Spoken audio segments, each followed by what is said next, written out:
તમારું ધ્યાન રાખવા બદલ આભાર.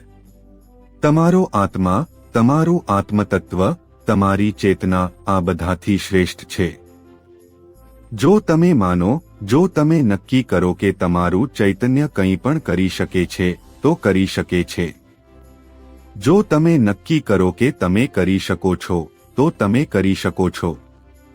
તમે નક્કી કરો કે તમે કરી શકતા નથી, તો તમે કરી શકતા નથી. પણ તમે જે નક્કી કરો છો તે જ તમારા જીવનમાં પ્રગટ થાય છે. જો તમે નક્કી કરો કે તમે કરી શકો છો, તો તમે કરી શકો છો. જો તમે નક્કી કરો કે તમે કરી શકતા નથી, તો તમે કરી શકતા નથી. તમે ન કરી શકો ત્યારે પણ તમારી આત્મશક્તિ તો માત્ર પરમ છે. એ જ પ્રગટ થઈ રહ્યું છે.